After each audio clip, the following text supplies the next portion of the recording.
Hello everyone, welcome back to my channel. আশা আপোনাৰ সকলোৱে ভালে কুশলে আছে। আজি সয়াবিনৰ ৰেচিপি এটা বনাম। আপোনালোকে খাইছে সয়াবিনৰ ৰেচিপি, কিন্তু আজি ৰেচিপিটো অলপ বেলেগ ধৰণে বনাম আৰু আশা কৰো এই ভিডিওটো আপোনালোকে শেষলৈকে চাব বুলি। সয়াবিনৰ পেকেট 2 পেকেট লৈছো। যদি আপোনালোকে বেছিকে লব বিচাৰে তেনেহলে লব পাৰে।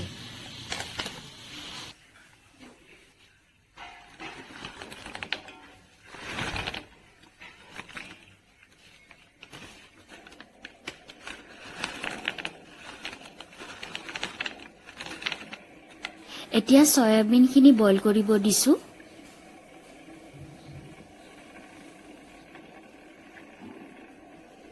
আৰু ইয়াৰ পিছত এনেদৰে পানীখিনি চেকি লম।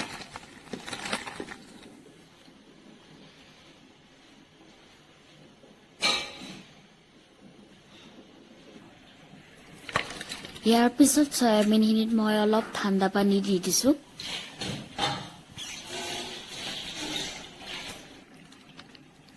ইয়াৰ পিছত সয়াবিনখিনি ঠাণ্ডা পানীৰ পৰা ভালদৰে আটি লৈছো।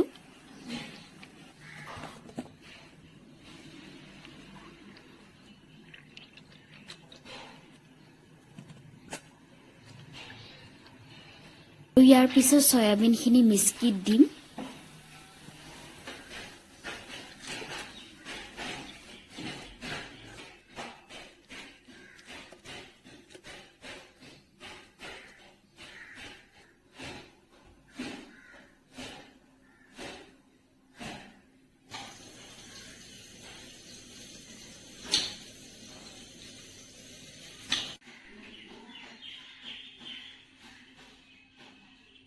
ইয়াতে লৈছো কেপসিকাম, বিলাহী আৰু পিয়াজ লৈছো আৰু অলপমান আদা নহৰু লৈছো।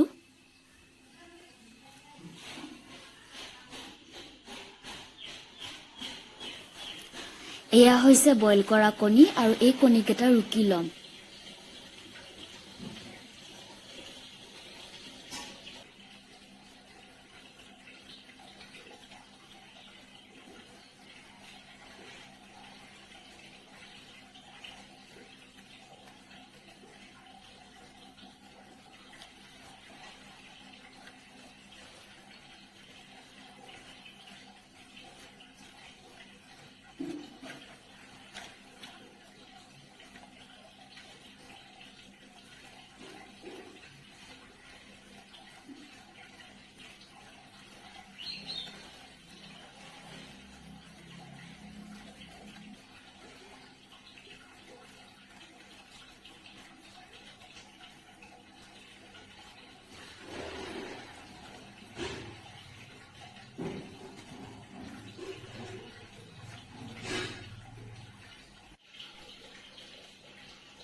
কণীকেইটা ৰুকা হৈ গ'ল।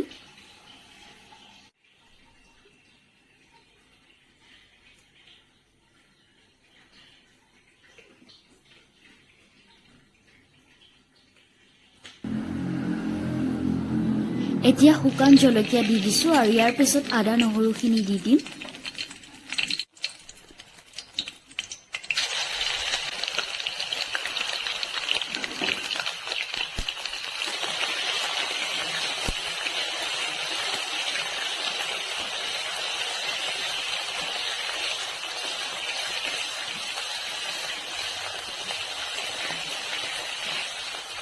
ইয়াৰ পিছত পিয়াজ দিম আৰু লগতে কেপসিকাম আৰু বিলাহীখিনি দি দিম।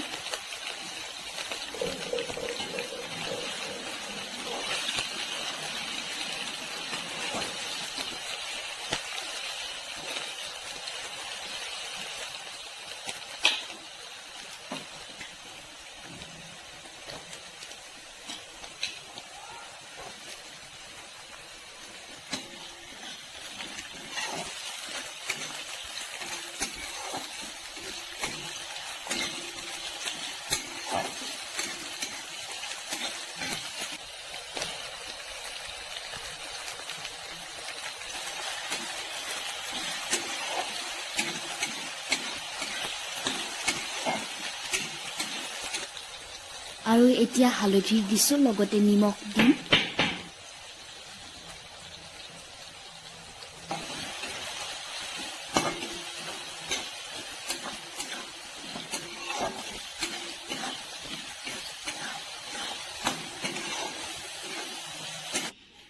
এয়া হৈছে জিৰা ধনিয়া পাউডাৰ আৰু কাশ্মীৰী মিৰ্চ পাউডাৰ আৰু লগতে আছে জালুকৰ গুড়ি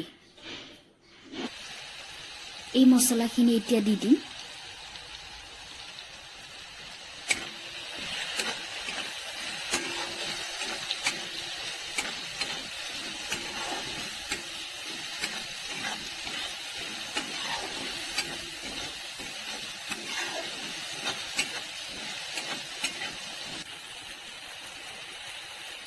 ইয়াৰ পিছত সয়াবিনখিনি দি দিছো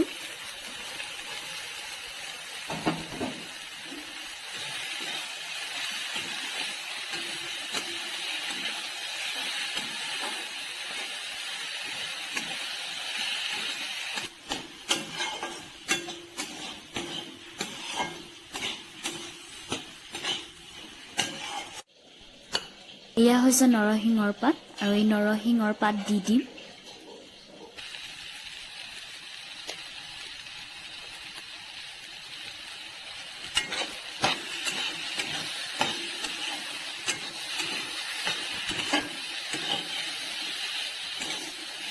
আৰু শেষত ৰুকি লোৱা কণীখিনি দি দিছো